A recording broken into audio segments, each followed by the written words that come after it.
Hello guys, तो आज हम एक न्यू कोरियन ड्रामा एक्सप्लेन करने जा रहे हैं जिस ड्रामे का नाम है नेटोकिया। विदाउट टाइम जाए कि हम चलते हैं 8 एपिसोड की एक्सप्लेनेशन की तरफ। Let's go. स्टार्टिंग में हम एक सोल्जर को देखते हैं जिस सोल्जर का नाम ली होता है, जो कि हमारी इस सीरीज का मेन कैरेक्टर है। और इसके बाद हम ली को उसके ऑफिसर के पास देखते हैं जहां पर वो उसको सैल्यूट कर रहा होता है और कहता है कि मैं अब ऑफिशियल डिस्चार्ज हो चुका हूं। और ये कहकर वो यहाँ से जाने लगता है। रास्ते पे जाते हुए उसको ब्रिज पर एक लड़की दिखाई देती है जो कि उसकी गर्लफ्रेंड होती है जिसका नाम योनजू होता है। और तभी ली की अचानक आँख खुल जाती है और यहाँ पर हमें पता लगता है कि वो सिर्फ एक सपना देख रहा था। और उसके पास उसका एक ऑफिसर होता है जो कि उससे कहता है कि ली अब उठ जाओ, तुम्हारी ड्यूटी का टाइम हो चुका है। और फिर ली हिनो को उठाने के लिए जाता है और हिनहू भी एक सपना ही देख रहा होता है और ली उसको एक थप्पड़ मारकर उठाता है। और फिर वो दोनों रेडी होकर अपनी डिप्टी पर जाने लगते हैं। और डिप्टी करते टाइम ली अपना फोन भी साथ लेकर आया होता है और फिर वो अपनी गर्लफ्रेंड को फोन करता है और ये फोन उसकी गर्लफ्रेंड की मॉम उठाती है और फोन उठाकर वो योनजो को दे देती हैं। और यहाँ पर हम देख पाते हैं कि योनजू यहाँ पे नशे में होती है। ली उससे कहता है कि मैंने तुम्हें फोन किया था और फोन किसी लड़की ने उठाया था, जिस पर योनजू कहती है कि वो मेरी मैनेजर थी और मैं ज्यादा नशे में थी इसलिए वो मुझको छोड़ने के लिए आई। और तभी योनजो को उल्टी आने लगती है तो योनजो कहती है कि मैं तुम्हें कल कॉल करूंगी और सब कुछ बताऊंगी। और यहाँ पर हम देख पाते हैं कि ली को उसका ऑफिसर पकड़ लेता है फोन यूज करते हुए। और यहाँ पर फोन लाना अलाउड नहीं था और वहाँ पर उसका दोस्त सो रहा होता है, जिसे देखकर सीनियर ऑफिसर कहता है कि मैं अब तुम दोनों के साथ क्या करूँ। और इसके बाद यहाँ से सीन शिफ्ट होता है नेक्स्ट डे पे, जहाँ पर उनका सीनियर उनको मोटिवेशन दे रहा होता है और कहता है कि तुम्हें ट्रेनिंग करनी चाहिए ताकि तुम तंदुरुस्त रहो। और दूसरी तरफ हिनहू अभी भी सो रहा होता है और नहुसत फिरा रहा होता है, जिसे देखकर सीनियर को गुस्सा आ जाता है और वो उन सभी को 16 लैप्स लगाने के लिए कहता है और फिर वो सभी लैप्स लगाने लगते हैं। यहाँ से सीन शिफ्ट होता है योनजू पे, जो कि ऑफिस में होती है और ली उससे फोन कर रहा होता है और वो उसकी कॉल को नहीं उठाती। इसके बाद हम सोल्जर और ली को उनके रूम में देखते हैं और तभी उनका सीनियर ऑफिसर वहां पर आ जाता है और कहता है कि किसी को क्या खाना बनाने आता है, जिस पे ली हाँ कर देता है और वो उसके साथ जाने लगता है। ली और उसका सीनियर ऑफिसर सीढ़ियों से जा रहे होते हैं और तभी वो कांच में से एक दूसरी बिल्डिंग पर कुछ लोगों को देखता है जो कि आपस में एक दूसरे को मार रहे होते हैं। गौर से देखने पर वो बिल्डिंग एक हॉस्पिटल लग रहा होता है और फिर उसका सीनियर ऑफिसर उसको वहां से लेकर जाने लगता है। और थोड़ी देर में ही वो लोग किचन में पहुंच जाते हैं और वहां पर ली शेफ से उसका फोन ले लेता है और योनजू को फोन लगाने लगता है। और यहाँ पर हम देख पाते हैं कि योनजू अपनी कोलीग के साथ बैठी होती है, उससे पता नहीं होता कि वो किसका कॉल है, इसलिए वो उसे उठा लेती है। दूसरी तरफ ली लगातार बोलने जाता है और योनजू को कुछ भी नहीं बोलने दे रहा होता। और जैसे ही उसका फोन करता है तो एक कोलीग योनजू से पूछता है कि तुम्हारा बॉयफ्रेंड एक सोल्जर है क्या, और योनजू हाँ कहती है। और उनमें से एक और बंदा पूछता है कि उसकी रैंक क्या है, जिस पर योनजू कहती है कि वो प्राइवेट है क्योंकि वो एक प्राइवेट सोल्जर है। जिस पर दूसरा पर्सन कहता है कि फिर तो उसकी भी एज ज्यादा होगी और वो 2 साल तक के लिए गया है, क्या तुम उसका वेट करोगी। जिस पर दूसरी लड़की कहती है कि शायद ये वेट करेगी क्योंकि ये उससे प्यार करती है और शायद ये उससे शादी भी करेगी। जिस पर वो दूसरा पर्सन कहते हैं कि क्या योनजो तुम उससे शादी करोगी। जिस पर योनजो कहती है कि अभी तक मैंने कुछ सोचा नहीं है। जिस पर उसके कोलीग उसे सोचने के लिए कहते हैं और फिर योनजो यहाँ से उठकर चली जाती है। और फिर वो ली को फोन करने लगती है लेकिन फोन शेफ उठाता है और कहता है कि वो अपनी यूनिट में वापस चला गया है। और हम देख पाते हैं कि नाइट में ली को फिर से फोन मिल जाता है और फिर वो योनजो को कॉल करने लगता है और योनजो कार को उठाकर कहती है कि मुझे कुछ टाइम के लिए ब्रेक चाहिए। ये सुनकर ली बहुत ज्यादा सैड हो जाता है और उससे कहते हैं कि तुम ये क्या बोल रही हो, मैंने तुम्हें सताया है इसलिए तुम मुझसे उसका बदला ले रही हो ना। जिस पर योनजू कहती है कि नहीं, मैं ऐसा कुछ भी नहीं कर रही। योनजू कहती है कि अगर मैं तुम्हारा 2 साल तक के लिए वेट कर लूंगी तो उसके बाद क्या, हमारे रिलेशनशिप का क्या होगा और हम आगे क्या करेंगे। और इस टाइम पर योनजू भी रो रही होती है और तभी वहाँ पर सार्जर किम आ जाते हैं और ली सार्जर किम से कहता है कि मैं बस थोड़ी देर में आ रहा हूँ। इसके बाद ली योनजू से कहता है कि तुम्हें जो अच्छा लगे वो तुम करो। ये कहकर वो फोन काट देता है और हम कुछ दिन बाद बात देखते हैं जहाँ पर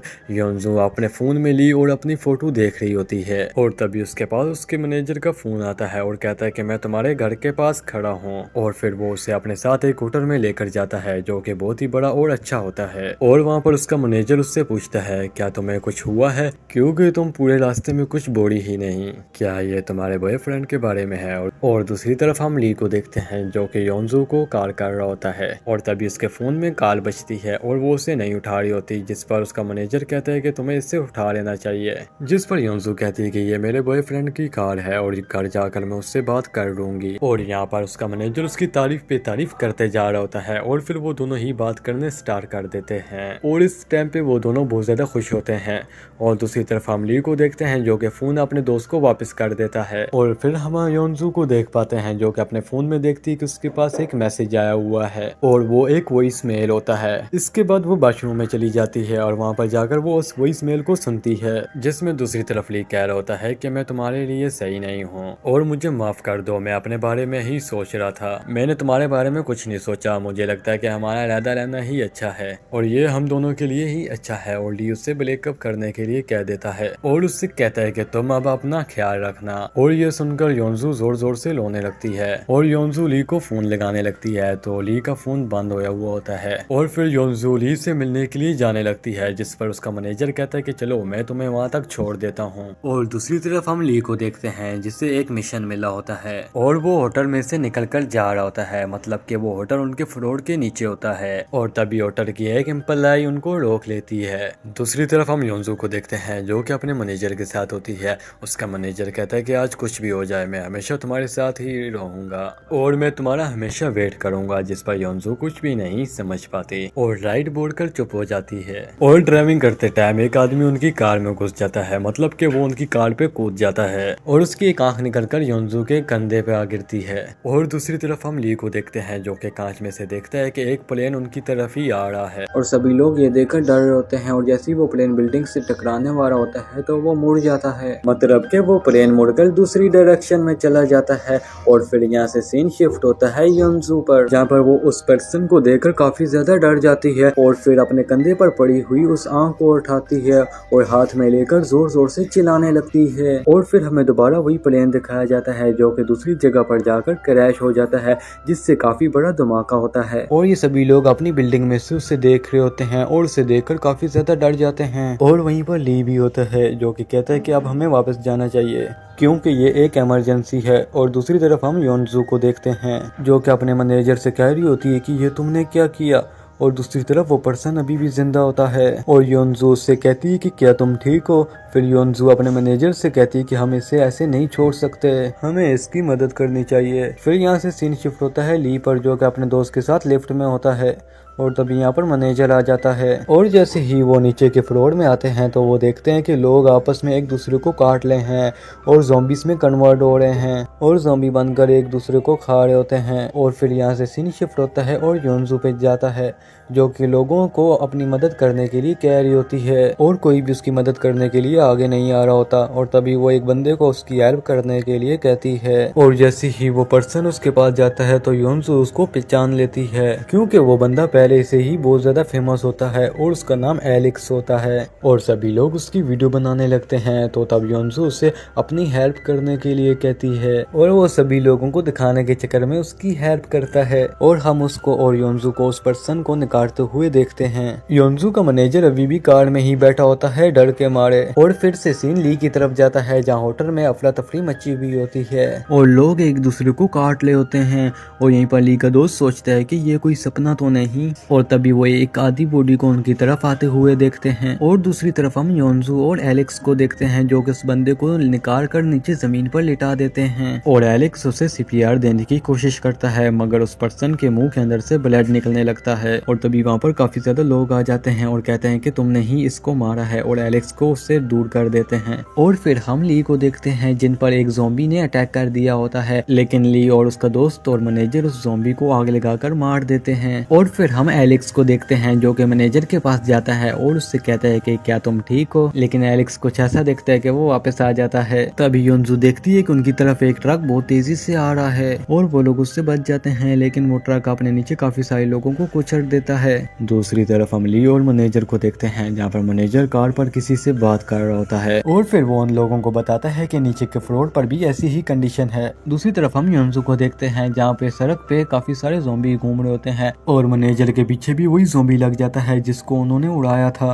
और योंजू के पास कोई नहीं होता। और दूसरी तरफ ली का दोस्त कहता है कि क्या हमारी फैमिली ठीक होगी, और वो अपना लाइटर निकाल कर अपने सर पर लगाने लगता है और फिर वो दोनों ही ऊपर जाने लगते हैं और 75 फ्लोर पर पहुंचते हैं। और फिर हमें योंजू दिखाई जाती है जो कि एक सैलून में होती है और उसके साथ एक लेडी भी होती है और वहाँ पर योंजू अपनी माँ से बात कर रही होती है और अपनी माँ को घर पर रहने के लिए ही कहती है और उसकी माँ कहती है कि तुम भी ठीक रहना। और फिर वो ली को फोन करने लगती है, लेकिन ली का फोन बंद होता है और वो उसको मैसेज करती है कि जब भी तुम इस मैसेज को देखो तो मुझको फोन करना। और फिर दोबारा से सीन ली पर जाता है जहाँ पर उनको एक लड़की मिलती है जो कि उनको पैरे भगा रही होती है, लेकिन ली कहते हैं कि हम लोग ज़ॉम्बी नहीं हैं। और फिर वो लोग एक साथ मिल जाते हैं। फिर हमें सोल्जर दिखाए जाते हैं जो कि ज़ॉम्बीज के अगेन फाइट करने के लिए जा रहे होते हैं। तो दूसरी तरफ हम मैनेजर को देखते हैं जो कि रात में घूम रहा होता है, लेकिन तभी एक बंदा आकर उसको बेहोश कर देता है और उसके पास से पैसे वगैरह ढूंढने लगता है और वो चोर उसका फोन निकाल लेता है। और जैसे ही वो उसकी वॉच निकालने के लिए आगे बढ़ता है कि तभी वहाँ पर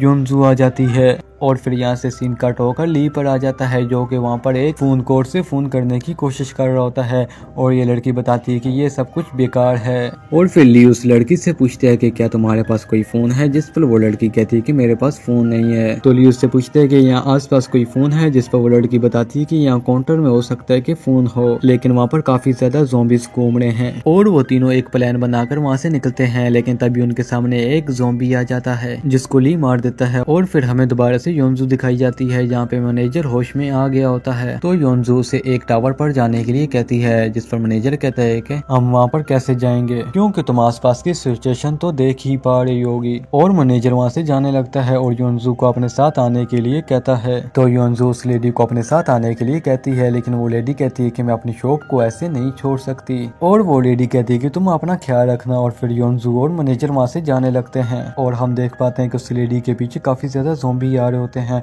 और उस लेडी को नहीं पता होता। और फिर हम दोबारा से होटल में आते हैं जहाँ ली और उसका दोस्त और वो लड़की देखती है कि शेफ एक गेट को पकड़कर खड़ा होता है जिसके सामने बहुत ज्यादा ज़ॉम्बी होते हैं, लेकिन वो कांच टूटना स्टार्ट हो जाता है। तभी वहाँ पर ली आ जाता है। ली अपने साथ एक टेबल लेकर आया होता है और उस टेबल पर आग लगाकर उन ज़ॉम्बीज की तरफ फेंक देता है और आग की वजह से होटल का सिक्योरिटी सिस्टम चालू हो जाता है और पानी आने लगता है, जिससे वो आग बुझ जाती है और ज़ॉम्बीज उनके पीछे लग जाते हैं और वो ज़ॉम्बी से बचते बचाए सीढ़ियों वाली जगह पर आ जाते हैं और दरवाजे को बंद कर देते हैं, जिसके दूसरी तरफ काफी ज्यादा ज़ॉम्बीज होते हैं। और हम देखते हैं कि स्टेम शेफ की तबीयत भी खराब हो रही होती है और वो सभी लोग सीढ़ियों से ऊपर जाने लगते हैं। और दूसरी तरफ हमें योंजू और उसका मैनेजर दिखाया जाता है जो कि पुलिस स्टेशन के बाहर होते हैं और तभी वहाँ पर योंजू को एलेक्स दिखाई देता है और वो उनके पास आ जाता है। एलेक्स उनको बताता है कि पुलिस स्टेशन में कोई भी नहीं है। योंजू एलेक्स को वहीं पर रुकने के लिए कहती है। योंजू एलेक्स से पूछती है कि यहाँ पर इतनी शांति क्यों है। एलेक्स उनको बताता है कि ज़ॉम्बी सॉन्ग की वजह से अट्रैक्ट होते हैं। एलेक्स उनको उनका फोन बंद करने के लिए कहता है, जिस पर मैनेजर कहता है कि मेरा फोन तो पहले ही चोरी हो गया। और यहाँ पे योंजू अपने फोन से ली को मैसेज करती है और फिर अपने फोन को बंद कर देती है।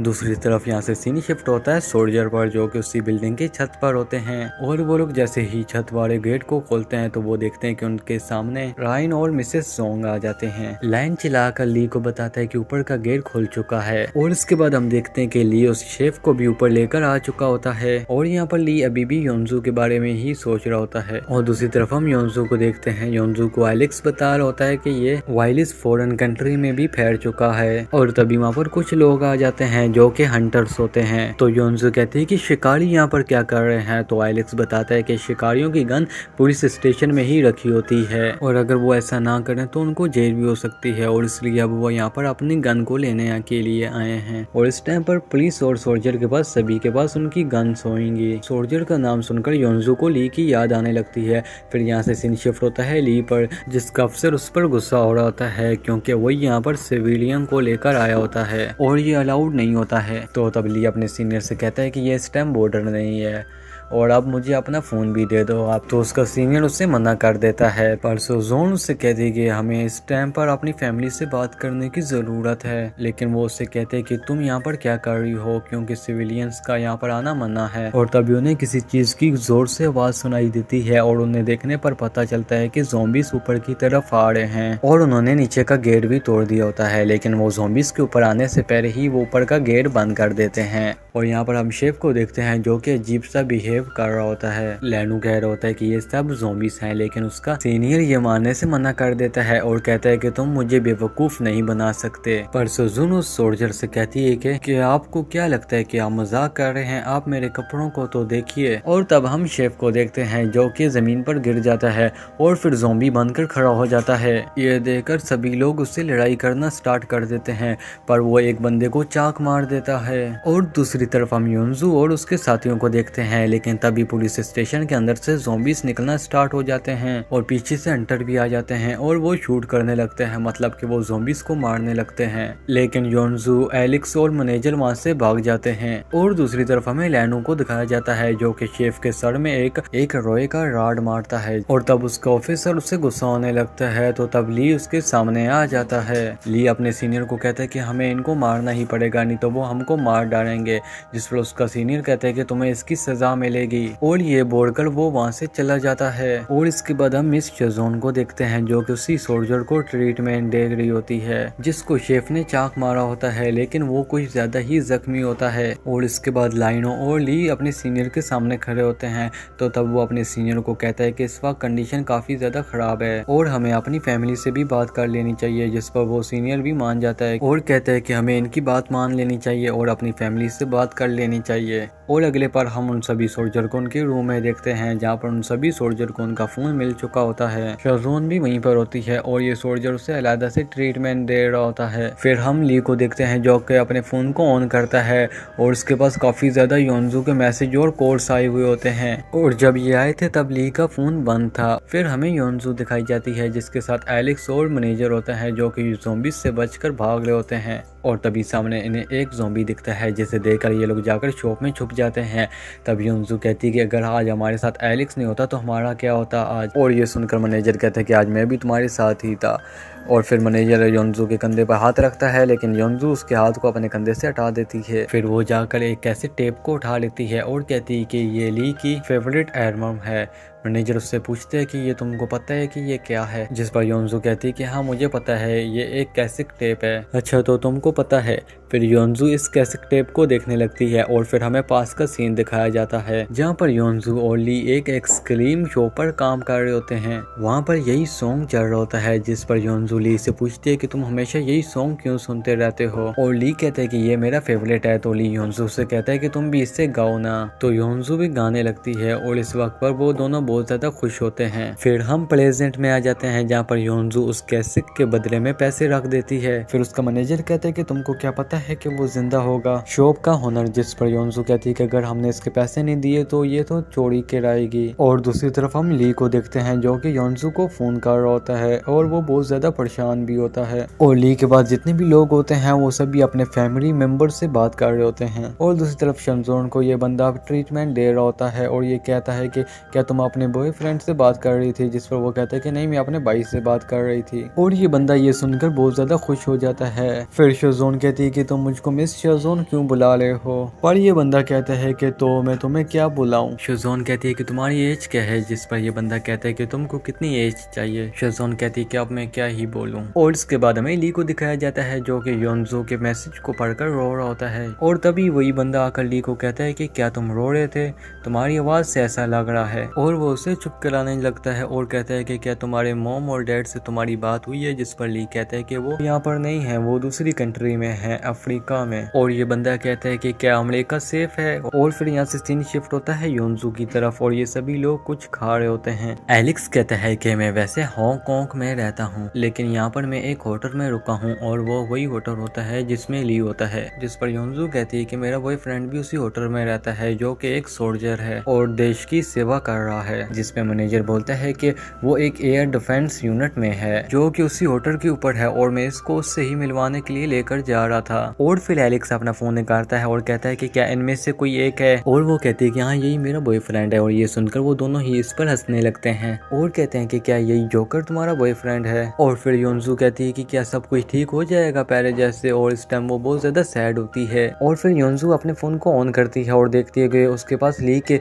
मैसेजेस और कॉल्स आए हुए हैं और वो ये देखकर रोने लगती है। मैसेजेस में ली ये कह रहा होता है कि तुम जहाँ भी रहो तो अच्छे से रहना और मुझे अपनी लोकेशन शेयर कर देना ताकि मैं तुम्हें लेने के लिए आ जाऊँ। योंजू एलेक्स और मैनेजर को बताती है कि वो ठीक है, जिस पर वो कहते हैं कि हमने तो बोला ही था कि वो ठीक होगा। और योंजू ली को कॉल करने लगती है, लेकिन सर्विस ना होने की वजह से कॉल नहीं लगता। और योंजू कहती है कि मैं अब यहाँ से जा रही हूँ। तो तब एलेक्स उससे रोकता है और कहता है कि हम भी तुम्हारे साथ चलेंगे। तो योंजू एलेक्स से पूछती है कि तुम वहाँ पर क्यों जा रहे हो, जिस पर एलेक्स कहता है कि मेरी कार उस होटल के नीचे ही खड़ी है और हम दोनों साथ ही चलेंगे। फिर एलेक्स मैनेजर से पूछता है कि क्या तुम हमारे साथ चल रहे हो। और दूसरी तरफ हम सोल्जर को देखते हैं जिनके पास ज्यादा खाना नहीं होता, जिस पर मिस शोंजोन उनसे कहती है कि ये तो बहुत कम खाना है। और फिर हम देखते हैं कि जिस जगह पर वो लोग बैठे होते हैं वहाँ की लाइट चली जाती है और जब भी लाइट आती है तो हम देखते हैं कि रैनो अपनी नाक में उंगली डालकर बैठा होता है, जिसे देखकर उसका सीनियर उससे गुस्सा होता है। फिर रैनो अपने फोन में देखकर ली को बताता है कि हमारे फोन की नेटवर्क्स नहीं आ रहे। और फिर सभी सोल्जर खाना खाना स्टार्ट कर देते हैं। और फिर हम दूसरी तरफ योंजू एलेक्स और मैनेजर को देखते हैं और उनको चारों तरफ सिर्फ ज़ॉम्बी ही दिखाई दे रहे होते हैं, जो कि एक दूसरे को खा रहे होते हैं। और फिर वो सभी दूसरे रास्ते से जाने लगते हैं। और फिर हम देखते हैं कि बीच की सड़क पर योंजू गिर जाती है और तब मैनेजर उससे कहता है कि ऐसी सीधी सड़क पर कौन गिरता है। और फिर मैनेजर उससे कहता है कि तुम्हारे तो शू लेस खुल चुके हैं। और वो थोड़ी इमोशनल हो जाती है और फिर उसको कुछ याद आता है जब ली उसके शूज लेस को बांध रहा होता है और उससे बताता है कि शू लेस कैसे बांधते हैं। और तभी सीन शिफ्ट होता है सोल्जर की तरफ, जो कि अपना अपना खाना खा रहे होते हैं। और वहीं पर ली और उसके दोस्त बात कर रहे होते हैं कि वो सोल्जर ज़ॉम्बी क्यों नहीं बना, जबकि वो शेफ तो ज़ॉम्बी बन गया था। और तभी कोई जोर जोर से गेट को बजाने लगता है, जिस पर ये सभी लोग डर जाते हैं। और फिर इनका ऑफिसर उस गेट को जोर से लात मारता है और उसके पीछे वही सोल्जर होता है, जो कि पीछे जाकर गिरता है और वो सोल्जर पूरी तरीके से ज़ॉम्बी बन गया था। और तभी एक सोल्जर उसे देखकर उसके पास चला जाता है और कहता है कि सोनवू तुम ठीक तो हो। शोजोन उस सोल्जर को रोकती है, लेकिन वो सोल्जर बाहर चला जाता है और तभी वो ज़ॉम्बी उस सोल्जर के सर में काट लेता है। और तभी उनका सीनियर गन लेकर आता है और उस ज़ॉम्बी के ऊपर फायर करने लगता है, लेकिन इसको कुछ नहीं हो रहा होता और फिर से वो खड़ा हो जाता है। हम पास में आते हैं और देखते हैं कि यहाँ पर योंजू को एक लड़का प्रपोज कर रहा होता है। और यहाँ पर हम ली को भी देखते हैं, जो कि अपने दोस्त के साथ होता है और कहते हैं कि यहाँ पर क्या हो रहा है। और यहाँ पर ली का दोस्त ली को बताता है कि योंजू को एक लड़का प्रपोज कर रहा है। और यहाँ पर हमें पता चलता है कि ली को यहाँ पर योंजू बिल्कुल भी पसंद नहीं होती और योंजू उस बंदे को यहाँ पर मना कर देती है। और इसके बाद यहाँ पर इनकी क्लास स्टार्ट हो जाती है। तो यहाँ पर इनका टीचर इनसे कहता है कि नेक्स्ट सिलेबस के लिए तुम्हें अपना पार्टनर चूज करना होगा। और क्लास खत्म होने के बाद ली और ली का दोस्त वहाँ से जाने लगते हैं, लेकिन तभी योंजू उनके पास आ जाती है। ली को अपना पार्टनर बनने के लिए कहती है, लेकिन यहाँ पर ली उससे मना कर देता है और कहता है कि मेरा पार्टनर फिलहाल मेरा दोस्त ही है। और इसके बाद हम ली और उसके दोस्त को एक जगह पर देखते हैं, जो कि कॉलेज में ही होती है। ली अपने दोस्त से पूछते हैं कि योंजू को सभी लड़के प्रपोज क्यों करते रहते हैं, जिस पर ली का दोस्त बताता है कि क्योंकि योंजू बहुत ही ज्यादा ब्यूटीफुल है। ली कहता है कि मुझे तो ऐसा नहीं लगता, मुझे तो उसकी शक्ल बिल्कुल बेकार लगती है। ली का दोस्त कहता है कि योंजू तुम्हारी पार्टनर क्यों बनना चाहती है, जिस पर ली कहता है कि क्योंकि मैं यहाँ का हीरो हूँ इसलिए। फिर उसका दोस्त कहता है कि शायद से वो पागल हो चुकी है। और हम देखते हैं कि योंजू वहीं पर होती है, जो कि रेडी होती है और इनकी बातें सुन रही होती है। और तभी वो बैठ जाती है और तब ली उससे कहता है कि तुम यहाँ पर क्या कर रही लियो, जिस पर योंजू कहती है कि यहाँ पर कोई भी आ जा सकता है और फिर वो ये बोलकर यहाँ से चली जाती है। और फिर ली का दोस्त उस पर गुस्सा हो रहा होता है और कहता है कि उसने सब कुछ सुन लिया। और इसके बाद हम उसको एक आइसक्रीम शॉप पे देखते हैं जहाँ पर वो जॉब के लिए आया होता है और उसकी जॉब लग गई होती है और ये आदमी उसको कॉन्जुक्रेट कर रहा होता है। और फिर वो ली से कहते हैं कि ये तुम्हें मेंटेन करेगी। और जैसे ही वो दूसरी तरफ देखता है तो देखते ही रह जाता है क्योंकि दूसरी तरफ योंजू होती है और वो बहुत ज्यादा ली से गुस्सा होती है क्योंकि ली ने कार उससे बहुत कुछ उल्टा सीधा कहा होता है। और हम रात के टाइम योंजू को एक बस स्टॉप पे देखते हैं जहाँ पर वो अपनी एक फ्रेंड से बात कर रही होती है और वो कहती है कि ली को नहीं पता कि मैं कितनी ब्यूटीफुल हूँ और मैं उसका बदला लेकर रहूंगी और मैं कर उसको दिखाऊंगी कि मैं कितनी सुंदर हूँ। और उसकी आंखें तो देखो बिल्कुल मेढक जैसी लगती हैं। और जैसे ही योंजू पीछे मुड़कर देखती है तो पीछे ली खड़ा होता है। ली को देखकर योंजू से पूछती है कि तुम यहाँ पर क्या कर रहे हो, जिस पर ली कहता है कि ये एक बस स्टैंड है और ये तुम्हारे बाप की जगह नहीं है और यहाँ पर मैं खड़ा हो सकता हूँ।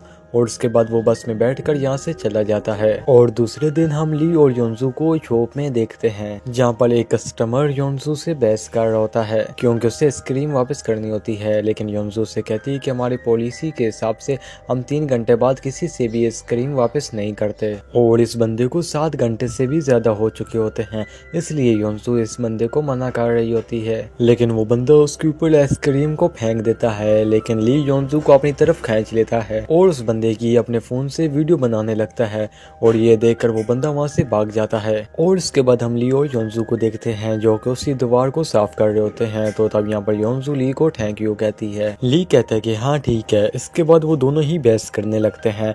फिर ली कहता है कि तुमने कल मुझे मेढक कहा था। योंजू कहती है कि तुम भी तो मेरी बुराई कर रहे थे। फिर ली कहता है कि अच्छा चलो ठीक है, अब हमारा हिसाब बराबर हो गया। और फिर ली वहाँ से जाने लगता है और तब योंजू ली को देखती है तो देखते ही रह जाती है और फिर उससे हर जगह पर ली ही दिखाई दे रहा होता है। और फिर हम कुछ दिन बाद योंजू को देखते हैं जहाँ पर वो अपने साथ काम करते हुए 2 लोगों के लिए ग्लव्स लेकर आई होती है और वो योंजू से कहते हैं कि तुम ली के लिए कुछ भी नहीं लेकर आई, जिस पर वो कहती है कि हाँ ग्लव्स खत्म हो चुके थे। और इसके बाद हम देखते हैं कि वो ली को बुलाती है और उसको एक मफलर देती है, लेकिन ली उससे लेने से इनकार कर देता है। और हम देखते हैं कि योंजू थोड़ी देर बाद फिर ली के पास आती है और वो कहती है कि मैं तुम्हें इससे देना चाहती हूँ क्योंकि मैं तुमसे दोस्ती करना चाहती हूँ। पर ली फिर से उसे मना कर देता है और कहता है कि मुझे तुम्हें दोस्त नहीं बनाना। तो योंजू वहाँ से चली जाती है और काउंटर पर जाकर खड़ी हो जाती है और हम ली को देखते हैं जो कि कांच साफ करने के लिए चला जाता है और तभी उसके पास एक बंदा आता है जो कि उधर ही काम कर रहा होता है। ली से कहता है कि क्या तुम योंजू के साथ डेट पर जा रहे हो, जिस पर ली कहता है कि नहीं। और वो बंदा खुश हो जाता है और कहता है कि अच्छा है, अब मैं उसके साथ डेट पर जा सकता हूँ। और हम देखते हैं कि ली कह रहे होते हैं कि मुझे शायद योंजू जैसी कोई खूबसूरत लड़की मिले। और हम देखते हैं कि योंजू रोना स्टार्ट कर देती है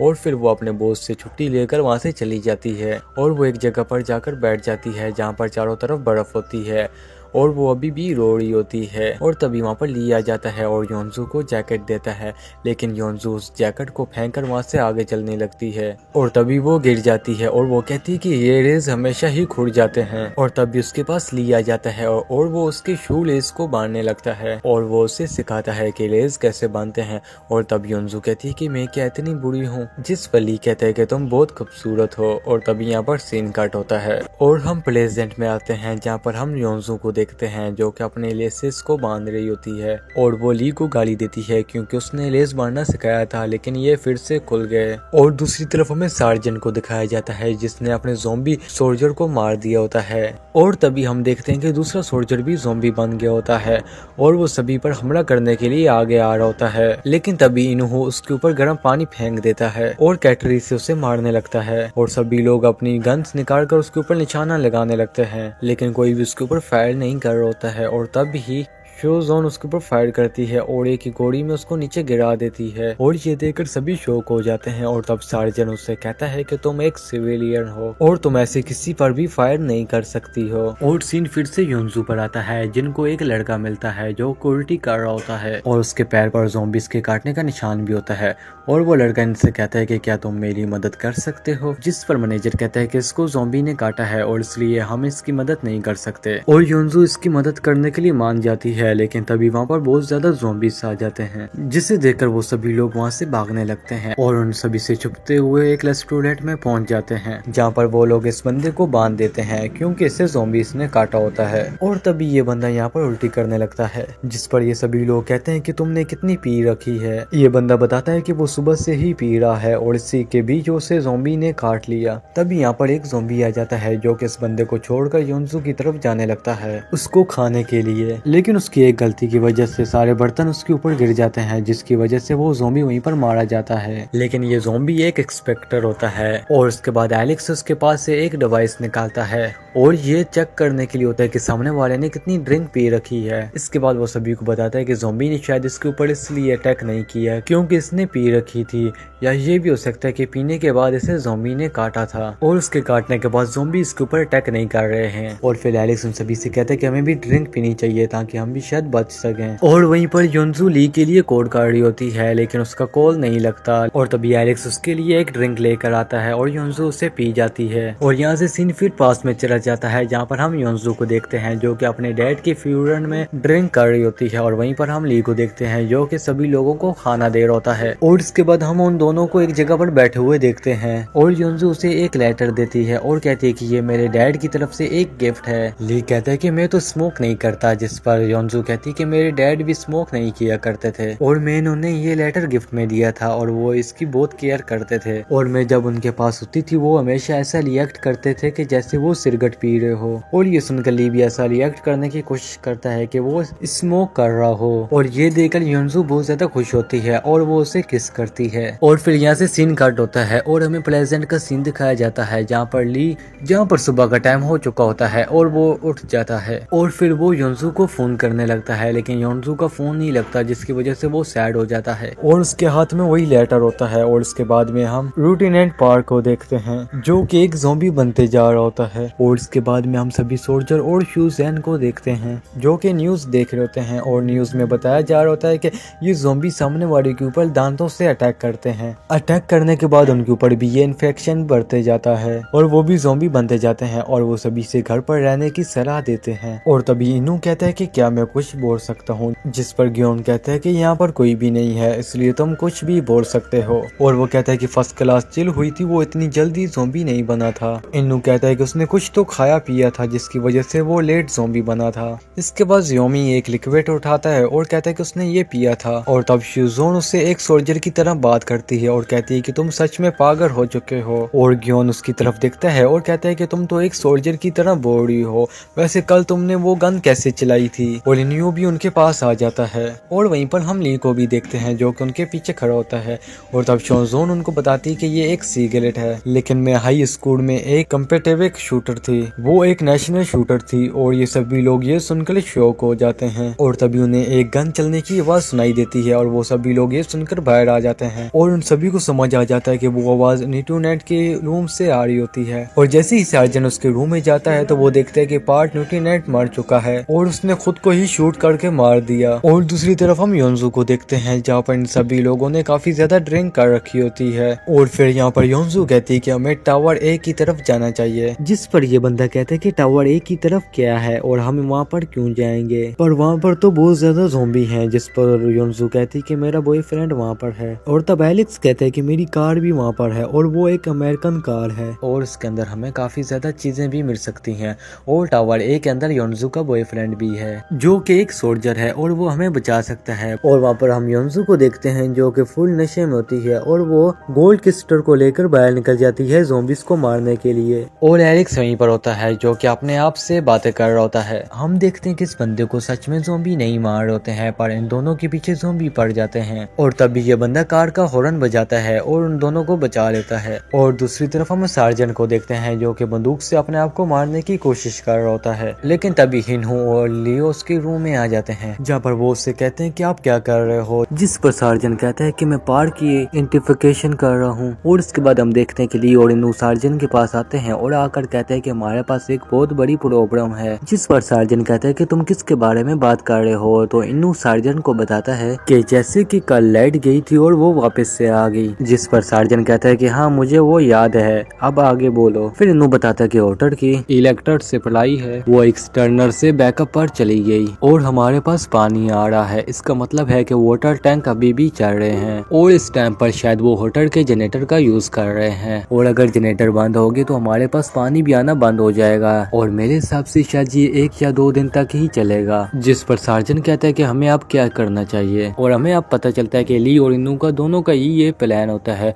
और वो यहाँ से भाग कर जाना चाहते हैं अब ताकि वो दोनों अपनी अपनी फैमिली को बचा सके। और तभी सार्जन के पास पटालर कमांडो का फोन आता है और वो कहता है कि हम आपको सरप्राइज भेज रहे हैं और ये सुनकर सार्जन खुश हो जाता है, लेकिन ये दोनों दुखी हो जाते हैं। और इसके बाद हम सार्जन को एक रूम में देखते हैं जहाँ पर सभी सोल्जर होते हैं और सुजैन भी होती है और सार्जन उन सभी को बताता है कि हमें सरप्राइज मिलने वाली है और ये सुनकर वो सभी लोग खुश हो जाते हैं, लेकिन ये दोनों नहीं होते। और फिर सार्जन बोलता है कि सुजैन को एक गन दो और फिर अगले पल हम देखते हैं कि उनके पास एक हेलीकॉप्टर आ रहा होता है जो कि उन्हें सप्लाई देने के लिए आ रहा होता है और ये लोग नोटिस करते हैं कि वो हेलीकॉप्टर कुछ ज्यादा ही हिल रहा होता है। तभी सार्जन किम के पास इन्नू आता है और कहता है कि हम यहाँ उन्हें नहीं उतरने दे सकते और वो अपने फोन में उसको हेलीकॉप्टर की फोटो दिखाता है, जिस फोटो को देखकर सार्जन जल्दी से नीचे जाता है और दूरबीन लेकर उस हेलीकॉप्टर को देखने लगता है। और यहाँ से सीन शिफ्ट होता है, हम योनसू और मैनेजर को देखते हैं और उनके साथ सैम भी होता है और वो लोग एक शॉप में घुस जाते हैं जहाँ पर बहुत ज्यादा कैंस होते हैं, मतलब कि वो एक बार होता है और स्यूजिन इन दोनों को देखता है जहाँ पर ये दोनों भी फिर से पीने लग पड़ते हैं। स्यूजिन कहता है कि ये दोनों पहले से ही नशे में थे और अब इन दोनों ने फिर से पीना स्टार्ट कर दिया है और तभी उनके सामने से कुछ ज़ॉम्बी निकलना स्टार्ट हो जाते हैं और हम देखते हैं कि किम उन्हें जला रहा होता है और तभी एक ट्रक आकर इन सभी ज़ॉम्बीज को कुचल देता है और किम भी बचकर अंदर आ जाता है, जहाँ पर ये दोनों फिर से किम से कहते हैं कि क्या तुम वो फिर से कर सकते हो क्योंकि तुम बहुत औसम हो। और फिर हम देखते हैं कि तभी उनके सामने से और ज़ॉम्बी निकलना स्टार्ट हो जाते हैं जिनसे बास्केटबॉल प्लेयर फाइट करना स्टार्ट कर देते हैं और ये दोनों उनको चेयर कर रहे होते हैं और इन दोनों को देखकर स्यूजिन का दिमाग खराब होने लगता है।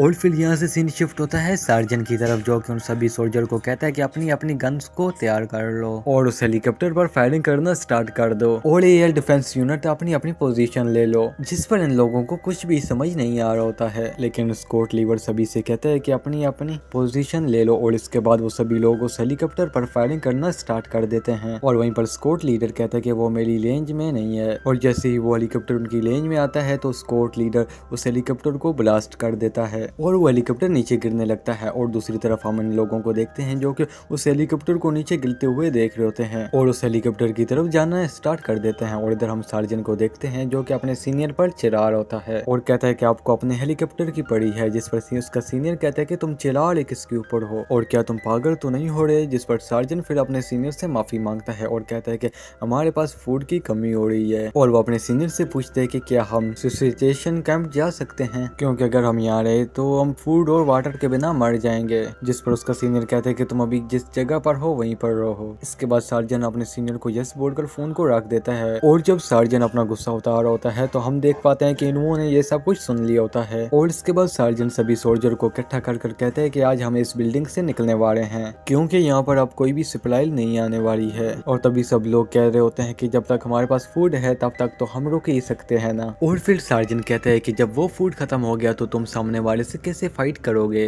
और तब तुम्हारे पास बिल्कुल भी एनर्जी नहीं बचेगी। और तभी सुजोन अपना हाथ उठाती है और कहती है कि मुझे भी एक गन मिलनी चाहिए। जिस पर सार्जन कहते हैं कि तुमको पहले ही बोल दिया है कि तुम एक सिविलियन हो और हम तुमको गन नहीं दे सकते। जिस पर सुजोन कहती है कि मेरा इन सभी से अच्छा निशाना है और अगर आप चाहो तो मेरा टेस्ट ले सकते हो। और दूसरी तरफ हम इन चारों को देखते हैं जो कि टावर ए के नीचे होते हैं और वो देखते हैं कि उसके अंदर काफी ज्यादा ज़ॉम्बीज हैं। ज़ॉम्बी को देखकर योनजू उनकी तरफ जाने लगती है और कहती है कि ली क्या तुम ठीक तो हो ना। जिस पर ये सभी लोग इसे रोकते हैं और किम कहता है कि तुम्हारा बॉयफ्रेंड तुम्हें कोड जरूर करेगा, तब तक हम किसी सेफ जगह पर चलते हैं। जिस पर सैम कहता है कि हाँ तुम्हारा बॉयफ्रेंड तुम्हें कोड जरूर करेगा, चलो हमारे साथ। और फिर वो सभी लोग टावर ए की पार्किंग के अंदर चढ़ने लगते हैं और यहाँ पर किम उन सभी को अलग-अलग जाने के लिए कहता है और अपनी कार की प्लेट नंबर भी उनको बताता है। और तभी वहाँ पर काफी ज्यादा ज़ॉम्बी आने लगते हैं और ये लोग उनको मारना स्टार्ट कर देते हैं, लेकिन वो सभी ज़ॉम्बी किम को पकड़ लेते हैं और उससे खाना स्टार्ट कर देते हैं। और स्यूजन योनजू को वहाँ से लेकर जाने लगता है क्योंकि ये अगर उसे बचाने के लिए गई तो ज़ॉम्बी उससे भी खा जाएंगे। और इस टाइम पर योंजू बहुत बुरी तरीके से रो रही होती है और हम देखते हैं कि वो सभी ज़ॉम्बी किम को खाना स्टार्ट कर देते हैं और सैम किम को बचाने की काफ़ी कोशिश करता है लेकिन वो उसे बचा नहीं पाता और हम देखते हैं कि तभी वहाँ पर ज़ॉम्बी के बीच में आग लग जाती है और वो जलना स्टार्ट हो जाते हैं। और दूसरी तरफ हम सार्जन को देखते हैं जो कि सभी सोल्जर को मोटिवेशनल दे रहा होता है और उनसे कुछ क्वेश्चन करता है जिस पर कोई भी सोल्जर उसका जवाब नहीं दे पाता लेकिन फ्यूजोन उसका जवाब दे देती है, जिस पर सार्जन कहता है कि हाँ तुम बिल्कुल सही हो। इसके बाद सार्जन उन सभी सोल्जर से कहते हैं कि हम VIP लॉन्च में जाएंगे और वहाँ से हम लिफ्ट का यूज करेंगे और इसके बाद वो लोग गेट ओपन करते हैं और फिर वो लोग देखते हैं कि चारों तरफ बस खून ही होता है और तभी वहाँ पर कुछ ज़ॉम्बी आ जाते हैं और ये लोग उन पर फायर करना स्टार्ट कर देते हैं और फिर हम सैम को देखते हैं जो कि रो रहा होता है और उसके सामने जो आग लगी होती है वो भी बुझ चुकी होती है और वहीं पर योंजू और सियोजन भी होते हैं और वहीं पर सैम को किम की गाड़ी की चाबी मिलती है और वो उसको उठाकर उन दोनों की तरफ चलने लगता है और वो उन दोनों के पास जाकर कहता है कि तुम दोनों लूजर हो और इसके बाद स्यूजन और सैम आपस में बहस करने लगते हैं। स्यूजन सैम से कहता है कि जाकर कार लेकर आओ, जिस पर सैम कहता है कि मुझको कार चलाना नहीं आती और ये सुनकर योंजू उसका नंबर ले लेती है। और दूसरी तरफ हम सोल्जर को देखते हैं जो कि सभी ज़ॉम्बीज़ को मारते हुए नीचे आ रहे होते हैं और वो सभी लोग लॉन्च में पहुंच जाते हैं। लॉन्च में आकर सार्जन कहता है कि हमें शायद उस हेलीकॉप्टर का खर्चा देना होगा और ये सुनकर इन सभी लोगों के पसीने निकलने लग पड़ते हैं, जिस पर सार्जन कहता है कि मैं तो बस मजाक कर रहा था। इसके बाद सार्जन इन सभी से 2-2 की टीम बनाने के लिए कहता है और फिर हम सैम को देखते हैं वो कार मिल जाती है और ज़ॉम्बी सैम पर अटैक नहीं कर रहे होते हैं और सैम उन सभी ज़ॉम्बियों को भेड़ बकरियों की तरह उठाकर फेंक रहा होता है। इसके बाद वो कार में बैठ जाता है और योंजू को वीडियो कॉल करता है और योंजू उसकी वीडियो कॉल उठा लेती है और उसके बाद वो उसको सिखाते हैं कि ड्राइविंग कैसे करते हैं और सैम को तो इस टाइम पर बिल्कुल भी ड्राइव करना नहीं आ रहा होता है और वो जोर से चिल्लाने लगता है और इधर ये दोनों भी बहुत जोर से चिल्ला रहे होते हैं उसको बताने के लिए और इनके पास इनकी आवाज सुनकर काफी ज्यादा ज़ॉम्बी आने लगते हैं। और फिर हम सोल्जर को देखते हैं जो कि अलग-अलग घूम रहे होते हैं और वहाँ पर हम सार्जन किम और इन दोनों को देखते हैं जहाँ पर इनको पाउलू मिलता है और इसे देखकर सार्जन किम कहते हैं कि तुम्हें कहीं ज़ॉम्बी ने तो नहीं काटा और हमें यहाँ पर पता चलता है कि पाउलू बहुत टाइम से सो रहा था और इसलिए इसने टैबलेट का यूज किया था यानी कि नींद की गोलियों का। और वहीं पर हम ली और इनू को देखते हैं जो कि कुछ खा रहे होते हैं और तब इनू के पास एक नोटिफिकेशन आता है और वो देखता है कि उन लोगों को वाईफाई मिल रहा होता है और इसके बाद वो ली को बताता है और ली ये सुनकर अपना फोन निकालता है और योंजू को कॉल करने लगता है। और दूसरी तरफ हम योंजू को देखते हैं जो कि सैम से वीडियो कॉल पर बात कर रहे होते हैं लेकिन तभी उनके पास ली की वीडियो कॉल आ जाती है और वो जल्दी से इसे उठा लेती है और वो दोनों एक दूसरे को देखकर रोने लगते हैं, जिस पर ली उससे कहता है कि क्या तुम ठीक हो और तब ली गॉड को थैंक यू कहता है और उसके बाद ली योंजू से पूछता है कि तुम कहाँ पर हो, जिस पर योंजू ली को बताती कि वो 8 टावर के बेसमेंट में है। इसके बाद योंजू से पूछती है कि तुम कहाँ पर हो, कौन से फ्लोर पर हो, मैं तुम्हारे पास आ रही हूँ और तुम अब कहाँ पर हो मुझे जल्दी से बताओ। इसके बाद ली उससे कहते कि तुम यहाँ पर क्या कर रही हो, जिस पर योंजू कहती है कि मुझे तुम्हारी चिंता हो रही थी इसलिए मैं यहाँ पर आ गई और तब ली उससे कहता है कि तुम्हें यहाँ पर नहीं आना चाहिए था। और उसके बाद योंजू फिर उससे पूछती है कि तुम कौन से फ्लोर पर हो, जिस पर ली कहते हैं कि तुम यहाँ नहीं आ सकती क्योंकि ये बहुत ज्यादा डेंजरस है और तुम ऐसी जगह पर चली जाओ जहाँ पर तुम सेफ हो। योंजू कहती है कि तुम्हें नहीं पता मैं बहुत स्ट्रॉन्ग हूँ और मैं तुम्हें प्रोटेक्ट करूंगी, बस तुम ये बताओ कि तुम कहाँ पर हो, जिस पर ली उससे सॉरी कहता है और कहता है कि मैं उस बिल्डिंग में नहीं हूँ। और इस टाइम पे वो झूठ बोल रहा होता है और ली योंजू से कहता है कि तुम यहाँ से चली जाओ और तुम साउथ स्टेशन पर पहुंच जाओ क्योंकि वहाँ पर बहुत ज्यादा सोल्जर होंगे जो कि तुम्हें बचा लेंगे, तुम वहाँ चली जाओ और मैं भी वहाँ पर जल्दी ही पहुंच जाऊंगा। और तभी हम देखते हैं कि योंजू का फोन बंद हो जाता है क्योंकि उसमें बैटरी नहीं होती और तब हम ली को देखते हैं जो कि फिर से उसे फोन करने की कोशिश करता है पर उससे फोन नहीं लगता, जिस पर उसका दोस्त नू कहता है कि वो खुद को संभाल लेगी क्योंकि अब तक वो बच्ची रही है तो आगे भी बचेगी। और हम इधर सैम को देखते हैं जो कि कार को सही से नहीं चला रहा होता है क्योंकि वीडियो कॉल कट चुका होता है और उसकी कार पर बहुत ज्यादा ज़ॉम्बीज़ लटके हुए होते हैं जिन्हें देखकर वो एक्सीलेटर दबा देता है और वो उस कार को ड्राइव करते हुए योंजू और सियोजन के पास आ जाता है और उन दोनों के पास खड़े हुए सभी ज़ॉम्बीज़ को मार देता है। और इसके बाद सियोजन सैम से कहता है कि आज गाड़ी तेरा भाई चलाएगा और इसके बाद हम सियोजन को कार चलाते हुए देखते हैं जो कि सभी ज़ॉम्बीज़ को मारता हुआ जा रहा होता है और सैम और सियोजन फिर से एक दूसरे से बहस करना स्टार्ट कर देते हैं और हम यहाँ पर देखते हैं कि सैम की आंखें लाल हो रही होती हैं और फिर हमें सभी सोल्जर दिखाए जाते हैं जो कि खाना खा रहे होते हैं और यहीं पर हम फावड़ो को देखते हैं जो कि अपनी नोटबुक में लिख रहा होता है कि तुम सभी लोगों को बाद में पैसे देने पड़ेंगे। और इसके बाद सार्जन सिगरेट पीना स्टार्ट कर देता है और कहता है कि अगर तुम्हें भी पीना है तो तुम सभी लोग पी सकते हो और यहाँ पर ये सभी लोग सिगरेट पीना स्टार्ट कर देते हैं और यहाँ पर पावरो इनसे कहता है कि यहाँ पर सिगरेट पीना मना है और वो 6 शिजोन के पास जाता है और कहता है कि तुम तो इसी स्टाफ की मेंबर हो ना, तो तुम कैसे पी सकती हो। और उसके बाद सार्जन कहता है कि मैं पीने के लिए कुछ लेकर आता हूँ, और वो अकेला चला जाता है। और तभी उसे एसी विंडो से आवाज आने लगती है, और जैसे ही वो उसके पास जाता है तो उसके अंदर से एक ज़ॉम्बी निकलता है, और ये देखकर सार्जन जोर से चिल्लाता है। और दूसरी तरफ ये सभी लोग अपनी गन्ने हाथ में उठा लेते हैं, और तभी उनके पास एक ज़ॉम्बी आ रहा होता है जिसका निचला हिस्सा कटा हुआ होता है, और ये चारों से नहीं मार पाते, लेकिन शिजोन उसे मार देती है। और इसके बाद वहाँ से सार्जन आता है जो कि ज़ॉम्बी बन चुका होता है, और वो इनकी तरफ आने लगता है, और स्क्वाड लीडर उसकी तरफ गन लेकर खड़ा हो जाता है। और जैसे ही वो फायर करता है तो यहाँ पर सीन कट होता है, और दूसरी तरफ हम इन तीनों को देखते हैं जहाँ पर सैम कहते हैं कि मुझे उतार दो, और वो इन दोनों से कहता है कि अब तुम दोनों जा सकते हो। जिस पर योंजू कहती है कि तुम हमारे साथ हॉस्पिटल क्यों नहीं जा रहे हैं, जिस पर सैम कहता है कि तुम दोनों जाओ क्योंकि मुझे यहीं पर रहकर पढ़ाई करनी है। और उसके बाद वो दोनों यहाँ से जाने लगते हैं, जिस पर योंजू कहती है कि मैंने उससे उसका नाम भी नहीं पूछा।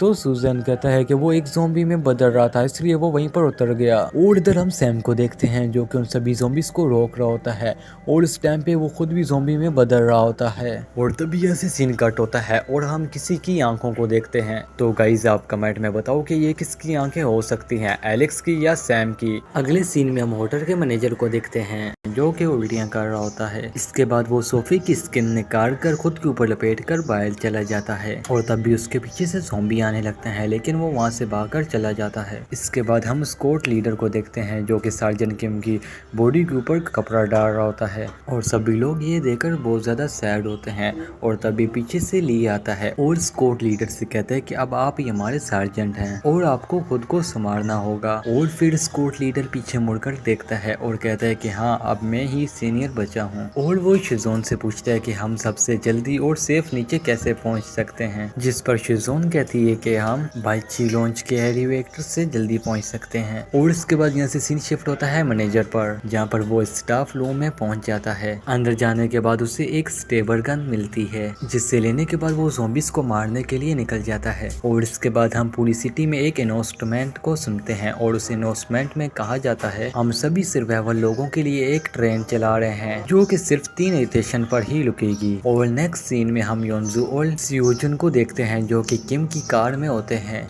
और वहाँ पर बहुत ज़्यादा ट्रैफिक हो रहा होता है क्योंकि वो सभी लोग भी स्टेशन की तरफ जा रहे होते हैं। और तभी 3 लोग उनकी गाड़ी के पास आ जाते हैं और उनको बाहर निकलने के लिए कहते हैं, जिनमें से एक बंदा उस गाड़ी के कांच को तोड़ देता है और योंजू को बाहर निकाल कर फेंकता है। दूसरा बंदा आकर सियोजुन को भी बाहर फेंक देता है और उनकी गाड़ी को लेकर वहाँ से निकल जाते हैं। सियोजुन योंजू को उठाता है और कहता है कि ये लोग ऐसा कैसे कर सकते हैं।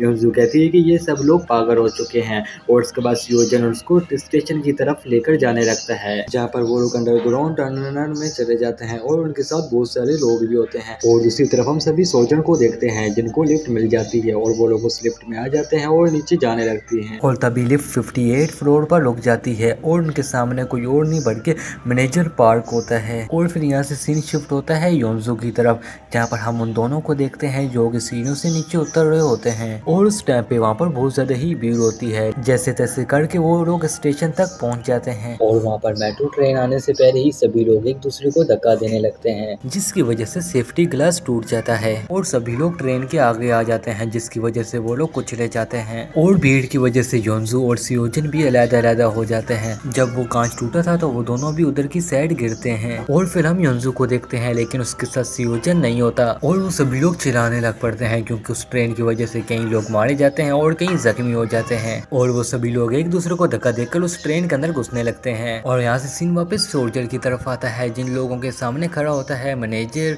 पार्क, जिनको देखकर सियोजन खुश हो जाती है और वो उनकी तरफ जाने लगती है, लेकिन हेनो उससे वापस खींच लेता है और कहता है कि उनके पाँव में चोट लगी हुई है। और सियोजन मैनेजर से कहती है कि आपको ये चोट कैसी लगी है, ऐसे ही लगी होगी ना, जिस पर आर्कॉन पार्क कहता है कि मुझे ज़ॉम्बीज़ ने काटा है। और तभी हम एक सोल्जर को देखते हैं जो कि उससे मारने वाला होता है, लेकिन ली उसे रोक लेता है और कहता है कि तुम इससे नहीं मार सकते क्योंकि ये अभी तक एक ज़ॉम्बी नहीं बना है। जिस पर ये सोल्जर कहता है कि ये कभी भी ज़ॉम्बी बन सकता है और ये हमारे लिए खतरा है। और तभी पीछे से दूसरा सार्जेंट आता है जो कि उस सोल्जर से कहता है कि अपनी गन नीचे करो, जिस पर वो सोल्जर गन नीचे कर लेता है। और तभी पाउलो कहता है कि मुझे नहीं लगता कि इस बंदे को हमारे साथ होना चाहिए। और यहाँ पर वो आर्कॉन पार्क की बात कर रहा होता है। पाउलो कहता है कि अच्छा तो हमें यहाँ से अब चलना चाहिए, जिस पर सुजोन कहती है कि रुको जरा, इसे काफी देर से ज़ॉम्बी ने काटा है पर ये अभी तक एक ज़ॉम्बी नहीं बना। इसके बाद सुजोन सभी सोल्जर से कहती है कि क्या ये हमारे साथ चल सकता है, जिस पर कोई भी हाँ में जवाब नहीं देता। और तभी हम सुजोन को देखते हैं जो कि इमोशनल हो रही होती है। और तभी मैनेजर कहता है कि ये लोग सही कह रहे हैं तो तुम्हें यहाँ से जाना चाहिए और मैं इस टाइम पर बहुत डेंजरस हूँ। और कहते हैं कि अगर मैंने तुमको काट लिया तो मैं खुद को कभी भी माफ नहीं कर पाऊंगा। इसके बाद सुजोन रोना स्टार्ट कर देती है, जिस पर आर्कॉन पार्क कहता है कि तुम अभी मत लो क्योंकि मैं भी अभी रोना शुरू हो जाऊंगा। और सुजोन उसे सब कुछ के लिए थैंक यू बोलती है और कहती है कि मैं तुम्हें कभी भी नहीं भूलने वाली। और वो दोनों एक दूसरे को झुककर रिस्पेक्ट दे रहे होते हैं, लेकिन तभी उनकी लिफ्ट के ऊपर कुछ आकर गिरता है और ये बहुत सारे ज़ॉम्बीज होते हैं।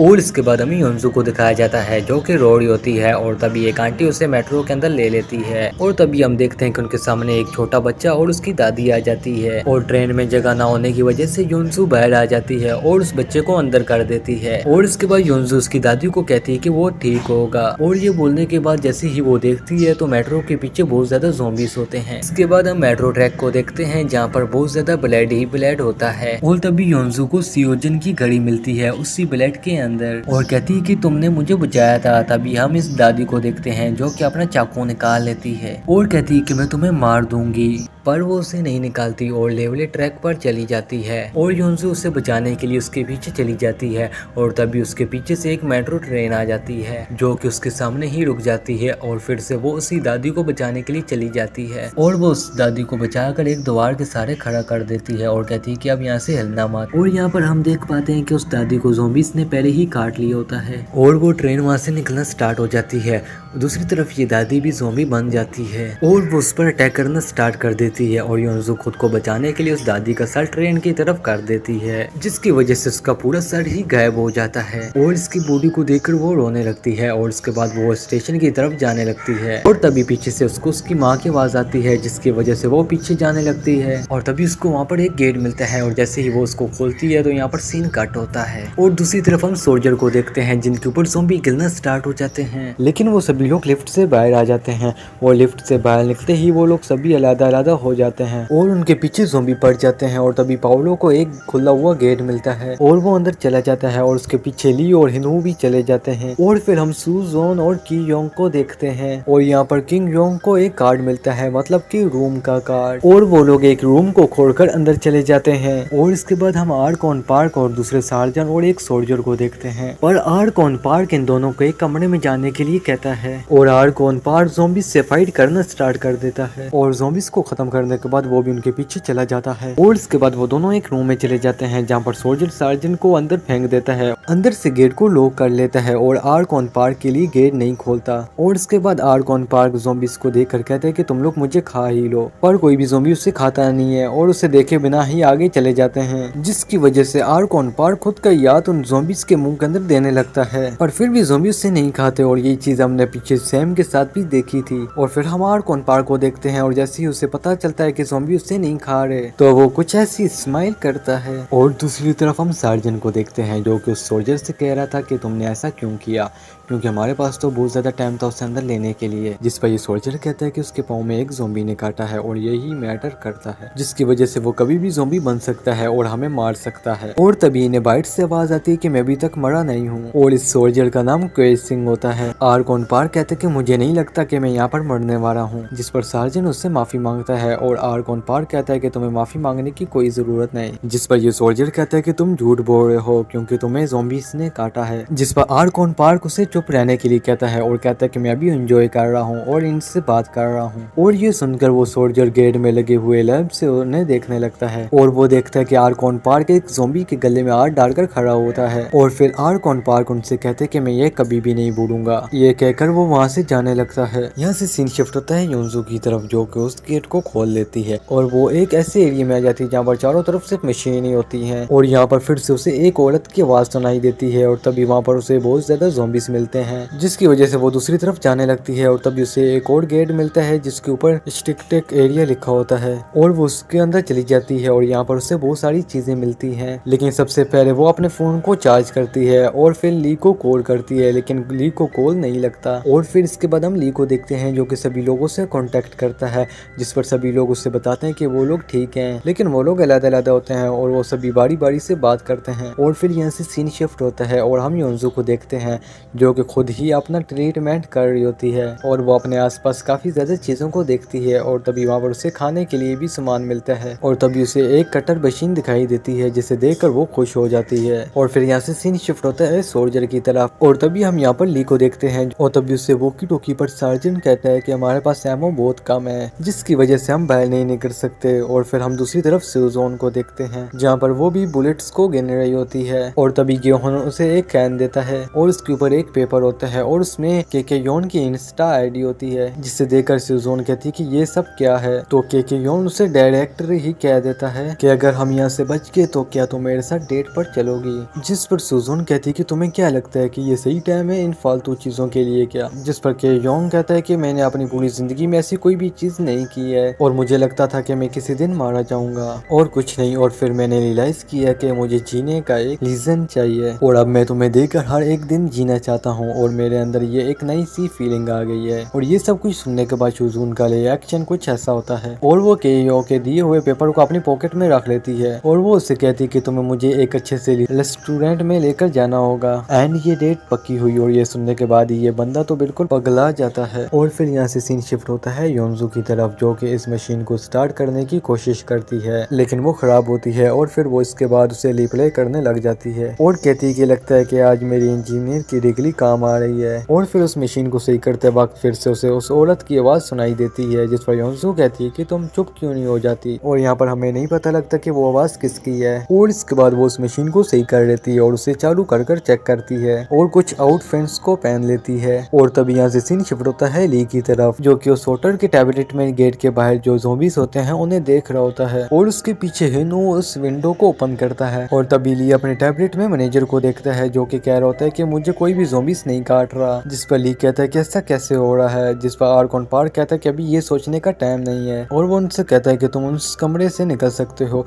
और वो उसी विंडो से निकलने के लिए कहता है जिससे अभी हिनो ने ओपन किया था। और ये सब कुछ ली बाकी लोगों को भी वॉकी टॉकी पर बता देता है और तब आर्कॉन पार्क ली को कहता है कि मैं उसके अंदर जाऊंगा और तुम्हारे लिए वहाँ पर एरो का निशान बनाऊंगा जिसकी मदद से तुम सभी लोग मेरे पीछे आते रहना। और बाकी सभी लोगों को भी ली ये बता देता है और वो बाकी लोग भी उस खिड़की को खोलते हैं वहाँ से निकलने के लिए। और बाहर हम आर्कॉन पार्क को देखते हैं जो कि फिर से स्टाफ रूम में आता है और ड्रिंक करने लगता है और फिर वो भी उसी विंडो के अंदर चला जाता है और वहाँ पर एरो के निशान बनाना शुरू कर देता है और बाकी सभी लोग भी उसके अंदर आ जाते हैं। और फिर यहाँ से सीन शिफ्ट होता है योंजू की तरफ जहाँ पर वो इस मशीन को लेकर ज़ॉम्बीज को मारने के लिए बाहर निकल आती है और वो धीरे धीरे कर एक एक ज़ॉम्बीज को मारने लगती है, लेकिन तभी वहाँ पर कुछ ज्यादा ज़ॉम्बीज आ जाते हैं और उनसे बचने के लिए वो वहाँ से भागने लगती है। और तभी यहाँ से सीन शिफ्ट होता है ली की तरफ जहाँ पर उसे कोई भी एरो नहीं दिख रहा होता है और वहाँ पर सिर्फ एक गोल सर्कल ही बना होता है। और तभी आर्कॉन पार्क उन सभी लोगों को अपने साथ आने के लिए कहता है और वो उन सभी लोगों के ऊपर होता है और वो सभी लोग आर्कॉन पार्क के पीछे जाने लगते हैं। और तभी हम यहाँ पर दो सोल्जर को देखते हैं जो कि उल्टे लेट कर वहाँ पर जा रहे होते हैं और उन्हें वहाँ पर एरो दिखाई नहीं देता और तभी वहाँ पर बहुत सारे ज़ॉम्बीज आ जाते हैं और उन ज़ॉम्बीज से बचने के लिए दोनों गलत डायरेक्शन में चले जाते हैं। और तभी यहाँ से सीन शिफ्ट होता है योंजू की तरफ जिसके पीछे ज़ॉम्बीज पड़े होते हैं और ज़ॉम्बीज से बचने के लिए वो एक छोटी सी जगह से निकल रही होती है और फिर भी बहुत सारे ज़ॉम्बीज उसके पीछे पड़े होते हैं और फिर वो उन ज़ॉम्बीज के ऊपर अटैक करती है। यहाँ से सीन शिफ्ट होता है और हम सुजैन और गई को देखते हैं जो कि ज़ॉम्बीज से बच रहे होते हैं लेकिन ज़ॉम्बी उनके पास आ ही जाते हैं। वो दोनों उनसे बचते हुए सार्जन कैंप के पास पहुंच जाते हैं लेकिन आगे रास्ता बंद होने की वजह से तो वो लोग उन ज़ॉम्बीज को वहीं पर खत्म कर देते हैं। तभी गन शूट की आवाज जेहू पार्क और हिनू को सुनाई देती है। जेहू उन्हें बचाने के लिए जाने लगता है पर पार्क उसे रोक लेता है और तभी पावरो आगे चला जाता है और उसके चीखने की आवाज आती है इन्हें। और यहाँ से सीन शिफ्ट होता है योंजू पर जो कि ज़ॉम्बीज को मारकर आगे बढ़ रही होती है और वो काफी ज्यादा ज़ॉम्बीज को खत्म कर देती है और वो उनको मार रही होती है और उनसे बातें भी कर रही होती है और वो ज़ॉम्बियों से भागकर एक सेफ जगह पर जाकर बैठ जाती है और वहीं पर सो जाती है क्योंकि वो बहुत ज्यादा थक गई थी। दूसरी तरफ हम हम देखते हैं कि पाउलो को ज़ॉम्बी ने काट लिया होता है। तो सोल्जर ज़ॉम्बीज को मार देते हैं और जैसे ही पाउलो को मारने वाले होते हैं फिर ये लोग सोचते हैं कि मैनेजर ज़ॉम्बी नहीं बने थे तो शायद ये भी ना बने। तो वो पाउलो को बिठाकर उससे अल्कोहल पिलाते हैं पर उससे कुछ नहीं होता और वो ज़ॉम्बी बन जाता है और उन पर हमला करने लगता है। तो वो उसे नीचे फेंक देते हैं और यहाँ सार्जन और शेजोन अभी भी वहीं पर फंसे होते हैं। तो वो लोग देखते हैं कि सामने से और भी ज़ॉम्बीज आ रहे हैं और इनकी गन में इतनी गोलियां नहीं होती कि वो इन्हें मार सके। तो इनका एक सोल्जर गन को रिलोड करने लगता है तो उसके हाथ से गन नीचे गिर जाती है और वो आवाज सुनकर वो ज़ॉम्बी और तेजी से उनकी तरफ जाने लगते हैं। पर तभी एक और आवाज आती है तो वो उस आवाज को सुनकर सभी उसी तरफ भागने लगते हैं और हमें पता चलता है कि ये पार्क कर रहे होते हैं ज़ॉम्बीज को अट्रैक्ट करने के लिए। तो वो सभी ज़ॉम्बीज को नीचे गिरा देता है और बाकी सब सोल्जर भी यहाँ पर आ जाते हैं। और दूसरी तरफ हमें योंजू दिखाई जाती है और उसके आसपास काफी ज्यादा धुंध होती है और तभी उसके सामने ली आता है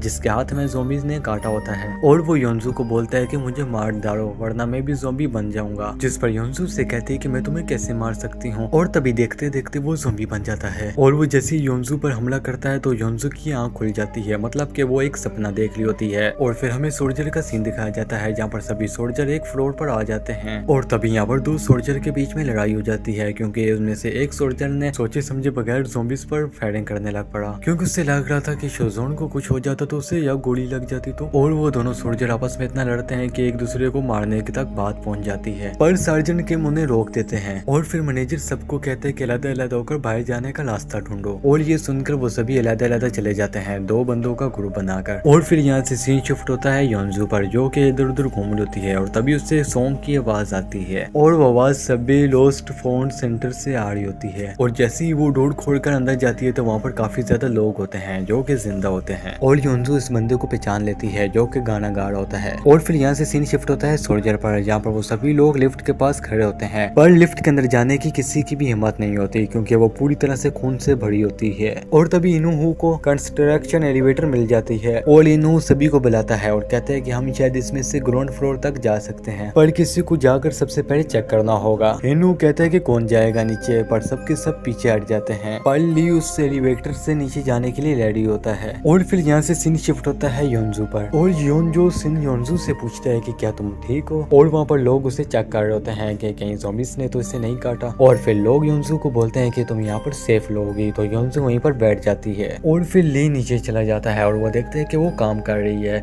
और जैसे ही वो आसपास देखता है तो उसकी आंखों में आंसू आ जाते हैं क्योंकि सब कुछ तबाह हो चुका होता है। और दूसरी तरफ योंजू फोन चला रही होती है अपनी और ली की फोटोज देख रही होती है और तभी उसको एक वीडियो दिखाई देती है जिसको देखकर वो कहती है कि उसने ये कब बनाई। और फिर योंजू उस वीडियो को ऑन करती है जिसमें ली कह रहा होता है कि योंजू क्या तुम मेरा वेट कर रहोगी, अगर तुम मुझसे कभी भी ब्रेकअप करोगी तो भी मैं तुम्हें कुछ नहीं बोलूंगा, जिसमें तुम खुश हो उसमें मैं खुश हूँ। और फिर हमें योंजू दिखाई जाती है जो कि उस वीडियो को देखकर उसकी आंखों में आंसू आ जाते हैं। और दूसरी तरफ हमें ली दिखाया जाता है जो कि उस एलिवेटर को लेकर ऊपर जाने लगता है और ये देखकर सभी सोल्जर खुश हो जाते हैं। और फिर हमें योंजू दिखाई जाती है जो कि उस रूम में से सभी काम वाले सामान ले लेती है, जो भी उसके काम आने वाली चीजें थी वो वहाँ से लेकर सब चली जाती है। दूसरी तरफ हमें सोल्जर दिखाए जाते हैं जो कि सभी एलिवेटर पर चढ़ जाते हैं और वो नीचे आने लगते हैं पर तभी एलिवेटर बीच में अटकने लगता है। तो शेजोन मैनेजर से पूछती है कि ये कब सही हुआ था, जिस पर मैनेजर को तो पता ही नहीं था कि ये कब ठीक हुआ था और अगले पर वो एलिवेटर बीच में ही रुक जाता है और ली उसे ठीक करने की कोशिश भी करता है पर उससे ठीक नहीं होता और वो एलिवेटर जिस जगह लुका होता है वहाँ काफी ज्यादा ज़ॉम्बीज होते हैं। एक ज़ॉम्बी उन्हें देखकर उनकी तरफ आता है और कांच पर अपना सर मारने लगता है। सभी ज़ॉम्बी उसकी आवाज सुनकर वहाँ पर आ जाते हैं और कांच पर अपना सर मारने लगते हैं और तब ली उस एलिवेटर के कंट्रोलर पर काफी जोर से पंच करता है जिससे वो चलने लग पड़ता है और दूसरी तरफ वो विंडो टूट जाती है और सभी ज़ॉम्बीज एलिवेटर पर गिरने लगते हैं। योंजू ज़ॉम्बीज के बीच में फंस जाती है और वो उनसे बचकर वहाँ से निकल रही होती है और वो एक जगह पर आकर पहुँचती है लेकिन वहाँ पर रास्ता बंद होता है। फिर हमें सोल्जर दिखाए जाते हैं और उनके एलिवेटर के पास काफी ज्यादा ज़ॉम्बीज लटक जाते हैं और वो उन्हें मारकर नीचे फेंकने लगते हैं और जैसे ही सारे ज़ॉम्बी नीचे गिर जाते हैं तो वो एलिवेटर एक तरफ से टूट जाता है और एक फ्लोर पर जाकर अटक जाता है और सभी लोग उस एलिवेटर से उतर जाते हैं पर ली नहीं उतर पाता और वो वहाँ से नीचे गिरने लगता है पर वो थर्ड फ्लोर पर जाकर गिरता है और बेहोश हो जाता है और सभी को लगता है कि वो मर गया है पर हिनो उसे ढूंढने जाने लगता है। फिर हमें योंजू दिखाई जाती है जो कि ज़ॉम्बीज को मारते मारते प्लेटफॉर्म तक पहुंच जाती है उसी वाले पे जहाँ से वो आई थी और वो प्लेटफॉर्म इस वक्त बिल्कुल खाली होता है और उससे एक आवाज आ रही होती है और फिर वो लेवल ट्रैक पर उतरती है और उस आवाज का पीछा करने लगती है। दूसरी तरफ हमें सार्जन दिखाया जाता है जिसे एक ज़ॉम्बी ज़ॉम्बी ने काट लिया होता है। इनहू ली को ढूंढने के लिए बोलता है कि वो जिंदा होगा, उससे हमें ढूंढना चाहिए। और एक सोल्जर उस पर चिल्लाता है और कहता है कि वो अब तक मर चुका होगा। फिर वो गुस्से में सोल्जर वहाँ से बाहर चला जाता है। तो वो देखते हैं कि वहाँ पर काफी ज्यादा ज़ॉम्बीज होते हैं। फिर हमें ली दिखाया जाता है और उसे जैसे ही होश आता है तो वो देखता है कि एक टेडी बियर उसे खाने की कोशिश कर रहा होता है। ये देखकर ली उस टेडी बियर का फेस निकालता है तो उसके अंदर एक ज़ॉम्बी होता है। तो ली वापस से उसे पहना देता है। दूसरी तरफ योंजू लेवली ट्रैक पर चलती जा रही होती है और तब उसे एक ट्रेन नजर आती है जिसके अंदर काफी ज्यादा ज़ॉम्बीज होते हैं। योंजू थोड़ा सा आगे चलती है और तब उसे एक पर्सन नजर आता है, जिसे देखकर पहले तो योंजू समझती है कि वो एक ज़ॉम्बी है, पर वो एक इंसान होता है। योंजू उससे पूछती है कि वो यहाँ क्या कर रहा है, जिस पर वो पर्सन बोलता है कि उसकी बेटी यहाँ गुम होगी और वो उसे ही ढूंढ रहा है। और तब योंजू के माइंड में एक आवाज आ रही होती है जो कि उससे कहती है कि यहाँ से भाग जाओ। और यहाँ पर हम देखते हैं कि वो आदमी यहाँ अकेला नहीं होता और उसके वहाँ पर साथी भी होते हैं जो कि गुंडे होते हैं। वो योंजू को पकड़ लेते हैं और कहते हैं कि कहीं ये ज़ॉम्बी तो नहीं बनने वाली, क्योंकि इसके ऊपर काफी ज्यादा ब्लड है। वो उससे उसका हथियार भी खींच लेते हैं कि ये इसके पास क्या कर रहा है। वो सभी अपने बॉस से पूछते हैं कि इस लड़की का अब क्या करना है, जिस पर उनका बॉस कहता है कि इस लड़की को काट डालो। वो लोग जैसे ही योंजू को मारने के लिए जाते हैं तो योंजू वहाँ से भाग जाती है। तो वो लोग उसका पीछा करने लगते हैं। यहाँ से सीन शिफ्ट होता है सोल्जर की तरफ, जहाँ पर हमें ली दिखाया जाता है। वो सबको आवाज देता है पर उसकी आवाज कोई नहीं सुनता। और फिर उस टेडी बियर कॉस्ट्यूम वाले ज़ॉम्बीज को देखकर ली को कुछ आइडिया आता है और फिर वो उसे उठाकर बिल्डिंग से नीचे फेंक देता है, ये चेक करने के लिए कि वो मरता है कि या नहीं। ली देखते है कि वो नीचे गिरने के बाद भी उठकर चलने लगता है। ये देखकर ली भी वैसे ही टेडी बियर को पहनकर फ्लोर से नीचे कूद जाता है और ली योंजू योंजू चिल्ला रहा होता है। यहाँ पे हम देखते हैं कि वो गिरने के बाद उस कॉस्ट्यूम की वजह से बच जाता है, उससे कुछ नहीं होता। वो टावर के गेट पर दो सोल्जर को देखता है जो कि ज़ॉम्बी बने होते हैं, शायद से वो उसकी ही टीम के होते हैं। तभी हम देखते हैं कि ऊपर की फ्लोर से ज़ॉम्बीज नीचे गिर रहे होते हैं। ऊपर सभी सोल्जर ज़ॉम्बीज को नीचे फेंक रहे होते हैं क्योंकि वहाँ पर काफी ज्यादा ज़ॉम्बीज आ गए होते हैं। दूसरी तरफ योंजू के पीछे जो गुंडे पड़े होते हैं वो योंजू का भी पीछा कर रहे होते हैं। योंजू उनसे बचते हुए भागकर एक ट्रेन में जाकर छुपती है, लेकिन वहाँ पर भी वो गुंडे आ जाते हैं। फिर योंजू वहाँ से भागने लगती है और वो सभी ट्रेन के डब्बों को क्लोज करती है और वो जैसे ही लास्ट डब्बे के पास पहुंचती है तो वहाँ पर ज़ॉम्बीज होते हैं। दूसरी तरफ वो गुंडे भी उसके पीछे आ गए होते हैं और यहाँ पर सभी ज़ॉम्बीज को उठा कर नीचे फेंक रहे होते हैं। तभी हिनू और मैनेजर को ली दिख जाता है। वो दोनों खुश हो जाते हैं उसे देख करके वो जिंदा है और उससे कुछ नहीं हुआ। वो सभी को बता देते हैं कि ली जिंदा है। फिर ली को वहाँ कुछ नजर आता है और फिर ली उनके नीचे आने का एक प्लान बनाता है। ली उन सबको बोलता है जिक लाइन बनाने के लिए कि अगर वो जिक लाइन बना लेंगे तो वो इजीली नीचे आ जाएंगे। और अब वो उनको तार को बांधने के लिए बोलता है।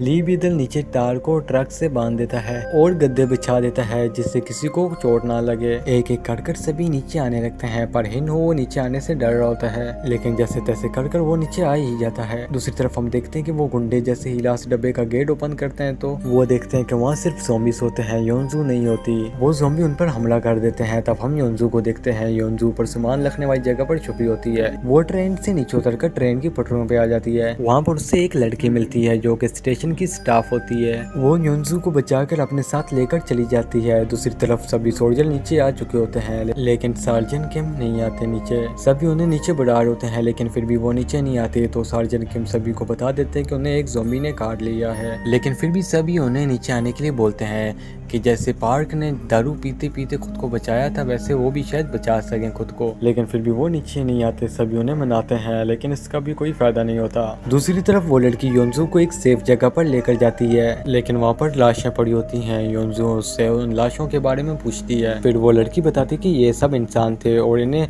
गुंडों ने ही मारा है और ऐसा नहीं होना चाहिए था। फिर वो योंजू को अंदर सेफ जगह पर लेकर चली जाती है। दूसरी तरफ सभी सोल्जर एक सही गाड़ी ढूंढ लेते हैं यहाँ से जाने के लिए। तभी इन्हें एक कार मिलती है सही हालत में और फिर ये सभी उस कार में बैठकर यहाँ से जाने लगते हैं। फिर ली उनसे एक सोल्जर के बारे में पूछता है कि वो क्यों नहीं आया। शोजोन बताती है कि वो बिना बताए वहाँ से चला गया था। फिर ली कहता है कि मुझे बता देना चाहिए था। इसके बाद वो सभी वहाँ से चले जाते हैं। तभी हम उसी सोल्जर को देखते हैं जो किसी टावर के पास होता है और कहीं भी नहीं गया होता है। और उसी टाइम सार्जेंट किम ज़ॉम्बी बनकर नीचे गिर जाते हैं और वो उसे काटने के लिए उसके पास आने लगते हैं और वो उन्हें गोली मारने लगता है। लेकिन तभी उसे अपना फर्स्ट डे सोचने लगता है जब वो उनसे पहली बार मिला होता है, जहाँ पर सार्जेंट किम हमेशा उसके पास ही रहते थे और उससे अपना बेटा मानते थे। और उस सोल्जर का नाम होता है किम सिंह। वो दोनों बहुत ही करीब थे, सार्जेंट किम उसकी डैड की तरह थे, लेकिन वो उन्हें गोली मार देता है क्योंकि उसके पास और कोई ऑप्शन नहीं होता। इसके बाद वो भी वहाँ से चला जाता है। दूसरी तरफ योंजू को एक टेलीफोन मिलता है, लेकिन उसमें बैटरी नहीं होती। फिर योंजू बैटरी ढूंढकर उसमें बैटरी लगाती है और अपनी मॉम को कॉल कर सब कुछ बताती है कि वो कैसे सर्वाइव कर रही है। और तभी वहाँ पर वो लड़की आती है और योंजू से कहती है कि धीरे बात करो वरना ज़ॉम्बी आ जाएंगे। फिर योंजू फोन रख देती है और उससे कहती है कि तुम भी अपनी फैमिली को कॉल कर लो, जिस पर वो लड़की कहती है कि बाद में कर लेगी। फिर वो दोनों अपने आप को इंट्रोड्यूस करते हैं। दूसरी तरफ सभी सोल्जर ककास से सफोकेशन की तरफ जा रहे होते हैं, लेकिन आगे रास्ता बंद होता है। तभी पार्क मैनेजर कहते हैं कि उन्हें यहाँ से जाना चाहिए क्योंकि उनका नशा उतर चुका है और वो कभी भी ज़ॉम्बी बन जाएंगे। तभी ली कहता है कि ये पास में ही एक चाइनीज रेस्टोरेंट है और यहाँ उन्हें कुछ मिल सकता है। और सभी उस गाड़ी से उतर जाते हैं और अंदर चले जाते हैं और यहाँ पर पार्क मैनेजर ड्रिंक करने लगता है। यहाँ ली योंजू को कार करता है पर योंजू कार नहीं उठाती।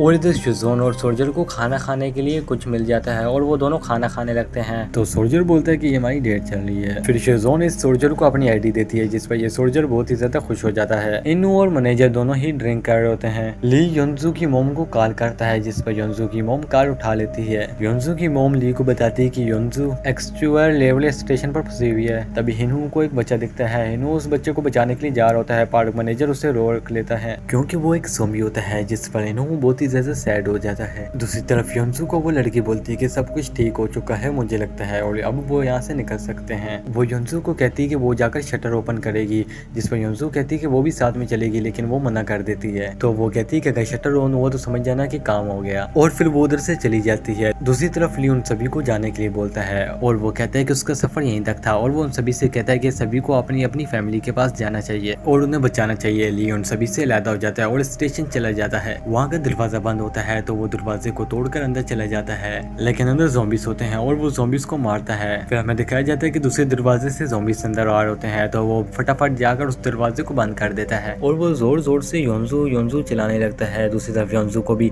ली के बाद सुनाई दे जाती है। ली और जोर जोर से चलाने लगता है तो योंजू को भी यकीन हो जाता है कि ये ली ही है और योंजू भी ली को आवाज देने लगती है और उसे बताती है कि वो इस तरफ है। ये सुनकर ली उसकी तरफ भागने लगता है सभी ज़ॉम्बीज़ को मारते हुए। तो दूसरी तरफ योंजू भी वहाँ से बाहर निकल आती है, लेकिन इधर ली के ऊपर 3 ज़ॉम्बीज़ हमला कर देते हैं। दूसरी तरफ योंजू ली चिल्ला कर आ रही होती है, तभी उसे सामने से ली दिखाई देता है जो कि उसकी तरफ ही आ रहा होता है और वो ज़ॉम्बी बन चुका होता है। वो उसे काटने के लिए आ रहा होता है। फिर तभी पीछे से उसे कोई गोली मार देता है तो वो ज़ॉम्बी ली नहीं होता, ली उसके पीछे खड़ा होता है। फिर तभी ली और योंजू भागकर एक दूसरे को गले लगाते हैं और वो दोनों मिल जाते हैं। फिर ज़ॉम्बीज़ से बचकर आगे बढ़ रहे होते हैं। तभी हम देखते हैं कि आगे और भी ज़ॉम्बीज़ होते हैं। तो योंजू अपना चाकू निकाल लेती है, जिस पर ली कहते हैं कि ये क्या है, जिस पर योंजू कहती है कि ये मेरा हथियार है। ली उन ज़ॉम्बीज़ को गोली मारने जा रही होता है कि तभी उन्हें कुछ और मार देता है और वो कोई और नहीं बल्कि उसके ही पार्टनर होते हैं। वो सब भी यहीं आ गए थे इन्हें बचाने के लिए। तो ली कहते कि आप सब अपनी फैमिली के पास नहीं गए, जिस पर शिज़ोन कहती कि वो सब ठीक है तो हम यहाँ पे आए। तो वो सभी बोलते हैं कि वो एक टीम है, इसलिए वो एक साथ मिलकर काम करेंगे और आगे बढ़ेंगे और एक एक कर सभी की फैमिली के पास जाएंगे। ली कहता है कि हाँ इससे बेहतर आइडिया कोई नहीं है। योंजू बोलती कि ये सब कौन है, जिस पर ली कहता है कि ये सभी हमारे दोस्त हैं। तो वो सभी वहीं पर जाते हैं जहाँ पर योंजू को वो लड़की लेकर गई थी। इनू योंजू से पूछता है कि वो लाशें कैसी हैं और वो कब से यहाँ पर पड़ी हैं। तो योंजू उन्हें बताती है कि जब से वो यहाँ पर आई है तब से पड़ी है यहाँ पर। तभी योंजू सबसे उस लड़की के बारे में बोलती है कि उससे आने दो फिर हम सभी यहाँ से जाएंगे। फिर हिनू ली को बाहर लेकर जाता है उन लाशों के पास और ली को बताता है कि वो लड़की 10 घंटे पहले ही मर चुकी है। इसका मतलब ये था कि जो योंजू की हेल्प कर रही थी वो लड़की दरअसल एक हाथमा थी जो कि उससे बचाने के लिए आई थी। तभी योंजू बाहर आ जाती है और कहती है कि क्या हुआ। हिनू कहते हैं कि कुछ नहीं, उसने उस लड़की को देखा है बाहर जाते हुए और अब सभी ही बाहर चले जाते हैं सोसॉफ स्टेशन की तरफ। योंजू ली को एक कैसेट देती है जो कि उसने उस टाइम रेस्टोरेंट से उठाई थी